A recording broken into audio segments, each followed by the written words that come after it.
What you're about to see is all possible in vanilla survival Minecraft. Yeah, in one game tick, we just went from the very bottom of the world to build height. And while most people are using this technology to make instant elevators, I want to go further and turn this into an interdimensional teleportation machine. Okay, so where did these elevators come from? And more importantly, why didn't someone discover them sooner? Well, earlier this month, a redstoner named Brockavator posted a video showing off these Brockavators, a new elevator design that would take the player from the bottom to the top in a single game tick, no matter how tall or short the elevator was. And the video kinda popped off. Other videos were made, shorts were uploaded, tweets posted. Brockavator's elevator was spreading all over the Minecraft community. And the craziest thing is, the entire history of piston elevators has now come full circle and exposed one of the biggest redstone frauds in Minecraft history. So this is the piston layout for the Brockavator, and it has two sides, one side with top slabs and the other side with walls. If you played Minecraft before, you would know that both of these blocks actually let you step up whenever you walk into them. So as you can see, I'm going up the slab, same thing with the wall because it is 1.5 blocks tall, like that, there we go.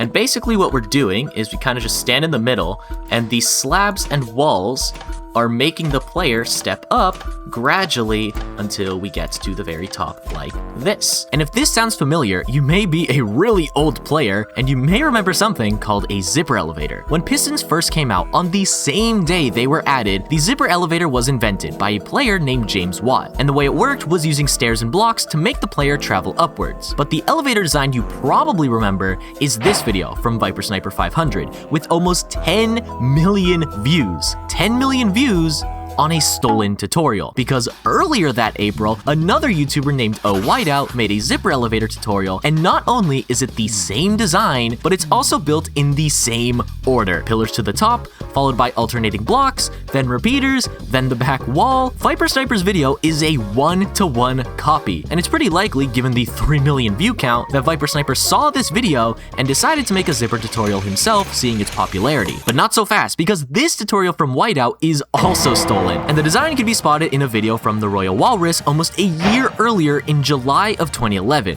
So Royal Walrus was the inventor of this zipper elevator, right? I mean, the time between pistons being added and July 9th is only 10 days. There couldn't possibly be an instance that this design shows up earlier. Well, I left out one small detail. When James posted his video, a friend of his named Dexorian27 started a thread on the Minecraft forums talking all about it. Dozens of early redstoners pitched in their own elevator designs, including the first ever screenshot of this zipper elevator by a user named Entity, alongside an Imgur tutorial. Over the years though, Mojang added more stuff making elevators simpler, like slime blocks, observers, bubble columns. Even a liker, you could say, contributed to elevators being kinda useless. So why wasn't the Brockavator discovered sooner? Well, that's because it wasn't possible. Remember a little update called 1.21.4? The update that added very minor changes to player movement, sending parkour players into a frenzy on Twitter.com, the everything app. Well, within those changes, this elevator suddenly became possible, letting you step up on slabs and walls as many times in a single game tick as you want. Which takes us to the Brockavator, which is basically this piston layout, except on steroids, because all of these pistons will go off in the same game tick. Just like that, all the way at the top. Now the way it works is that either side has this vertical insta-wire. As you can see, whenever I place a block here, all of these pistons will activate at the same time, on this side and also on the other side, like that. But what's really happening is that this bottom piston is being butted by this redstone block on the layer above, and so when I give it a block update, like placing a block, it's going to extend. But that also updates the next piston because it also has a redstone block diagonal from it, so it's going to update, and that chain is going to go all the way from the bottom all the way to the very top. So even though it looks like it's all going at the same time, it's actually activating from bottom to top, which means all of these pistons with the walls are also going from bottom to top. And when we combine it with a second set of vertical insta-wire, we're actually separating it with a repeater and a comparator. Basically, this repeater is giving a block update to this very bottom piston, and this comparator is doing the same on this side, but the repeater actually processes before the comparator, which means this entire side is going to go off before the side with the walls, which means we're going to get that zigzag pattern like the original slow layout. So here it is. Here's a different version with like a pusher at the top. I step in here, And I don't even have to move because at the top, I added some pusher pistons that actually push you out the elevator shaft. And here we have that first design again, just going all the way to build height, and all we need to do is just hold W, and this thing's just gonna instantly teleport us all the way to the top, and it looks absolutely insane. And now I'm falling, please subscribe so you can save me. Owie. And here's that second design with the pusher, so if I just step here, I don't even have to move, and the pistons will push me out so I don't actually have to walk forward. Now these elevators are all well and good if you're an absolute boring person and you only want 2 floors from point A to point B. Remember, I don't just want an elevator, I want an interdimensional teleportation machine. And the first step to doing that is, of course, a multi-floor elevator. Trust the process, a multi-floor elevator comes before a transportation machine, trust me. So here we have the very first version 1 of a multi-floor elevator. Let's say I go into here and we pick floor 8. I walk into the elevator and we get shot out at floor 8. If I go back down, there you go, 7, 6. Yeah, oh my god, all the floors, it's so cool. If I get shot down back here and we'll do, I don't know, let's do floor 2 this time. I go inside, I get spat out at floor 2. And the way it works is that literally all we're doing is we're just retracting some of the walls and some of the blocks from the pistons. So when we get pushed up, there's gonna be a big gap between over here and over here. So the player's only gonna go up to this because you can't like magically teleport 2 blocks up if there's a gap here. And then behind every floor, we have a few pusher pistons like this. And whenever we want to get to our desired floor, these repeaters will get unlocked from this, letting this observer pulse these pistons and pushing you out. You can see the floor underneath instead has these locked repeaters, as well as these blocks are fully in the columns. So this is floor 1, which means we'll go past floor 1, and these pistons won't activate or push you out because they are locked from these repeaters. So we will just go past it, and we will go to floor 2 like that. But I hate this because look how freaking ugly it is. We've got exposed pistons and lines going everywhere, so I've made a version 2 over here, and oh my goodness, it looks so much cleaner already. If I go to this lectern over here, and this time let's go to floor 8, and all I have to do for this is just hold W, and as you can see, we walk out on floor 8, and then we can just go back down by going down this chute. Let's say I want to go to floor 12. There we go. I just hold W and bang, we're on floor 12. The difference here is that all of the exits are actually on the other side of the elevator. So you kind of walk forward, you start from this side and then you end up on the other side. And if you keep walking, it actually just kind of lets you walk onto the platform because these pistons will kind of stick out, and then you just kind of stay here and then you walk forward, and yeah, that's how you're able to walk. But again, if I want interdimensional teleportation, I can't just have holes in the wall behind me. Look at that. There's holes. People are gonna know that this is an elevator and just be like, oh, what is this magical chute? So we have to somehow close up this wall whenever we get to our desired floor. So I started experimenting with a single floor version, and that gives us this, where we walk here and we get a floor getting covered right under. And if we want to go back down, we push this button, these pistons retract, and we go all the way down.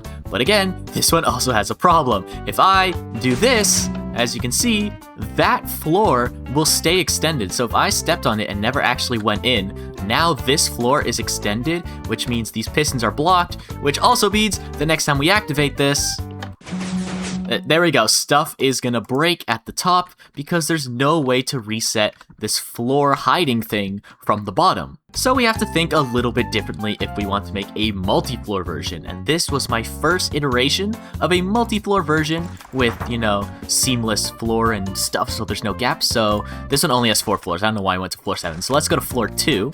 And for this one, we just push this button. It resets all the double piston extenders, and we go in. And as you can see, it closes behind you. There's no scary gaps this time, and this is floor 2. That's floor 1, that's floor 2. And if we want to go back down, we just push this button, the wall opens up, and we can just fall all the way back down. The only drawback with this design is that you do have to hold W to go onto the floor. So let's say I just like press W and then just, there we go, like that. If I press W but then stop moving, I will still drop down to the bottom. I need a way for these double piston extenders to be fast enough to actually push the player out. And that is where we get our final multi-floor instant elevator design. As you can see, we got 15 floors this time. So let's go to floor 11, and then we push this button to reset all the floors. So I'm gonna walk into the elevator and then stand absolutely still just to show you that the double piston extenders will push you out. So if I do this, boom, there we go. You saw the pistons actually pushed me out onto floor 11. And then we just push this button, and it just resets, and then we go back all the way back to the bottom. Alright, so how do these multi-floor elevators work? Well, just like the last ones, the first thing we need to do is actually retract some of these walls and some of these blocks so we actually stop at our desired floor. The next thing we have to do is move all of these blocks 2 blocks forward over here to 1, push us out, and 2, cover up the wall so there's no ugly gaps behind us. So as an example, I'm gonna set this all the way down to maybe floor 3, which means only the first 2 pistons of these bubble columns are extended. So if we kind of look up here, you can actually see pretty easily visualize the first 2 units will actually be selected. And what that means is when we go up the elevator, we're gonna go past this first one and past the second one and end up on the third one. So when a floor is activated like this, it means the player will go past it. So what it will do is it powers these side pistons over here, filling in these walls and these blocks, and it also disables this double piston extender by extending this piston over here, preventing this piston with the observer from actually activating it. But on floor 3, which is the one we want to end up on, this piston over here is retracted, which means this piston with the observer can actually activate the double piston extender. And also, these pistons with the walls and blocks are retracted, and everything above it can also be not activated because we are just going to end up on the bottommost floor. So when we end up on floor 3, what happens is when this redstone block tower reaches this redstone dust, it is going to power this piston with the observer. And what that's going to do is it's going to instantly power this line and power these back pistons over here, so it's actually quick enough to push out the player. And after a bit more delay, because we have the delay of this comparator and these 2 tick repeaters, it will complete the double piston extension, hiding the wall. Whenever you activate these buttons to actually retract these double piston extenders, it actually does the floor it's on and also all of the ones above it. Because whenever you actually activate the elevator, let's see, this is floor 3, I'll just push this and not go in it. Every single double piston extender above floor 3 is going to be activated. So 1 and 2, there's still a hole, but 3 all the way up to 15, you can see it is flush with the wall. So basically what the button does is when we power it, it's going to block off this bubble column, which is going to power this piston, which is going to power this copper bulb. And because it's a bubble column, it's also going to change the state of all the ones above it. But we need to be a little smart about it. Some of these are extended, some of these are retracted. So what we have here is for all of the double piston extenders that are retracted, like floor 2 for example, we don't want to power those. So what we do is we have this piston retract this block, so this observer detecting the bubble column can't actually power the piston because there's no block in front of it. So now if I push the reset button at the bottom, it's going to power every single double piston extender from floor 3 upwards. So yeah, CraftyMasterman, that was a lot of redstone. Show us the teleportation machine already. Whoa, okay, whoa, what the heck? I'm in a room? This wasn't part of the redstone. I didn't teleport into this room, but there's a fireplace. Why is the fireplace empty all of a sudden? Okay, hold on. Let me investigate this real quick. Oh my god. Oh. I don't think I'm supposed to be here. And scene, that's the bit. So yeah, this is one of those single floor versions of the seamless thing. As you can see, here's the button over here, and it's just going to retract the floor and let us go all the way to the bottom. So yeah, this is it. You've already seen this wiring. It's just this little extra set of pistons that pushes a floor right under you. So yeah, you've seen this, but you want to see the multi-dimensional teleportation machine, which is in this beautiful room over here. Oh my god, look at this spooky amethyst portal. So we have our lectern over here, and we can select 4 different dimensions. We have the nether, we have this seemingly censored dimension, don't know what that's all about, the pool, and the overworld. You know, we're already in the overworld, so I actually don't know where the overworld is gonna take us. So let's select the overworld floor and also mine out some of these amethyst shards and just see where the overworld takes us, because I actually don't know. Oh, we are definitely in the overworld. This is definitely the overworld. This is not the same sandstone super flat I was in just a few minutes ago. Okay, I guess that's the overworld.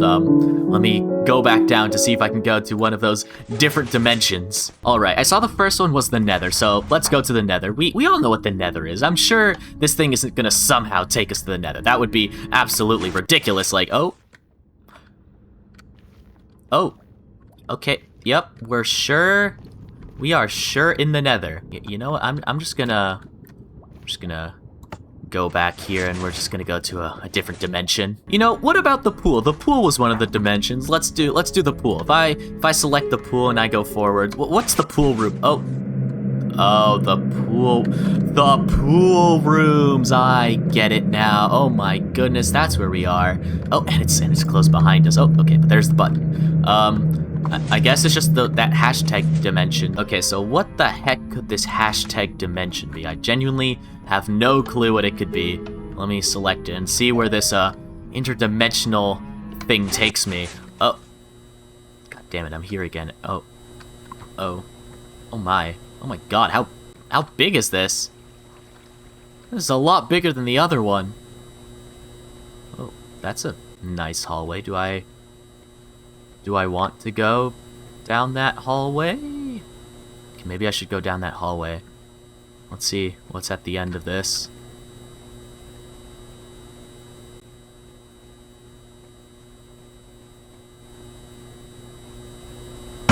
Okay, that's enough Minecraft roleplay for one video. So here is me, the magician, revealing his secret. Yeah, all of these dimensions are just kind of builds stacked on top of each other. Yeah, I did actually make the back rooms this expansive and big. And here is the elevator. We have the modules. There we go, 1, 2, 3, and 4. And they just go to each floor and they push you out. And this world with my teleportation machines and the multi-floor designs and the single floor designs and a few very old piston elevator designs will all be in my Discord server.